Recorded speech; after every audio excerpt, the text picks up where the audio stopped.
আজ আমি ভার্বের শ্রেণীবিভাগ ও অক্সিলারি ভার্ব নিয়ে আলোচনা করব। তো ভার্ব কাকে বলে? যে শব্দ দ্বারা কোনো কাজ করা বোঝায় তাকেই ভার্ব বা ক্রিয়া বলে। যেমন গোত্ব যাওয়া, কামত্ব আসা, ইটত্ব খাওয়া, এরকম যত শব্দ দ্বারা কাজ করা বোঝাবে সবই ভার্ব। তো ভার্ব দুই প্রকার, একটা হচ্ছে ফিনিট ভার্ব, নন ফিনিট ভার্ব। তো ফিনিট ভার্ব অর্থ সমাপিকা ক্রিয়া, নন ফিনিট অসমাপিকা ক্রিয়া। তো ফিনিট ভার্ব কাকে বলে? যে ক্রিয়া বাক্যের বক্তব্য শেষ করে তাকে ফিনিট ভার্ব বলে। যেমন সে একটি গান গায়, এখানে গায় ক্রিয়াটি দ্বারা বাক্যের বক্তব্য শেষ হয়েছে, এরপরে আর কোনো কিছু শোনার মতো বাকি থাকে না, এজন্য গায় সমাপিকা ক্রিয়া বা ফিনিট ভার্ব। যেমন হি সিংস এ সং, এখানে সিংস ফিনিট ভার্ব। নন ফিনিট ভার্ব, যে ক্রিয়া বাক্যের বক্তব্য শেষ করে না তাকে নন ফিনিট ভার্ব বলে। যেমন সে একটি গান গাইতে পছন্দ করে, এখানে গাইতে ক্রিয়াটি বললে এরপরেও আরও কিছু শোনার বাকি থাকে, যেমন পছন্দ করে। যদি বলা হয় সে একটি গান গাইতে, এখানে কিন্তু বক্তব্য শেষ হয় নাই, তার মানে কি আরও কিছু বাকি থাকে, এই জন্য গাইতে অসমাপিকা ক্রিয়া। He likes to sing a song, to sing এটা হচ্ছে নন ফিনিট ভার্ব। ফিনিট ভার্ব অর্থ সমাপিকা ক্রিয়া।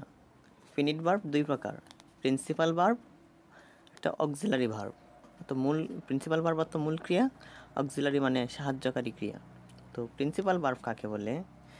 যে ক্রিয়া অন্য কোনো ক্রিয়ার সাহায্য ছাড়াই সম্পূর্ণ অর্থ প্রকাশ করে তাকে প্রিন্সিপাল ভার্ব বা মূল ক্রিয়া বলে। আমি একটি বই পড়ি, এখানে পড়ি ক্রিয়াটি হচ্ছে একটা প্রিন্সিপাল ভার্ব বা মূল ক্রিয়া। যেমন I read a book, read এটা হচ্ছে প্রিন্সিপাল ভার্ব। অক্সিলারি ভার্ব, যে ক্রিয়া অন্য ক্রিয়াকে সাহায্য করতে ব্যবহৃত হয় তাকে অক্সিলারি ভার্ব বা সাহায্যকারী ক্রিয়া বলে। আমি একটি বই পড়িতেছি, হচ্ছে আই এম রিডিং এ বুক, এখানে রিড মূল ভার্বকে সাহায্য করতে আসছে এম, তো এম এখানে অক্সিলারি ভার্ব।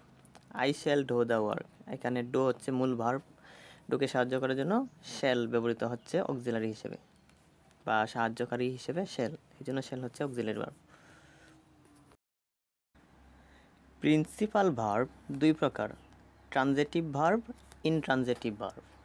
ট্রানজিটিভ ভার্ব অর্থ সকর্ম ক্রিয়া, ইনট্রানজিটিভ ভার্ব অকর্ম ক্রিয়া। তো ট্রানজিটিভ ভার্ব কাকে বলে? যে ক্রিয়ার কর্ম আছে তাকে সকর্মক বা ট্রানজিটিভ ভার্ব বলে। এখন বিষয়টা হচ্ছে কর্ম কি,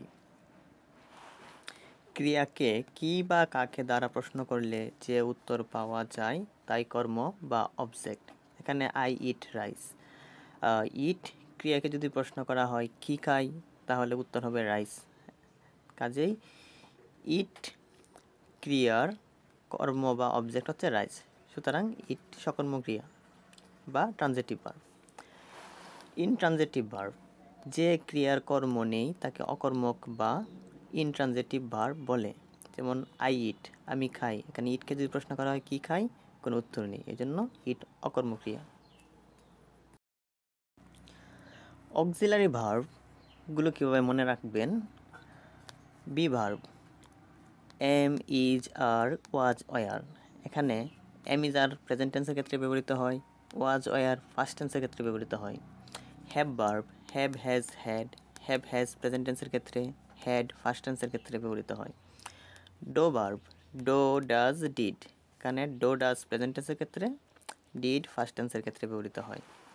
যে modal verb, shall will, should would, can could, may might must, ought to, use to, need, dare, এই সবগুলাই হচ্ছে auxiliary. Be verb, have verb, do verb, modal verb, এই সবগুলোকে একসাথে বলা হয় অক্সিলারি বা সাহায্যকারী ভার্ব।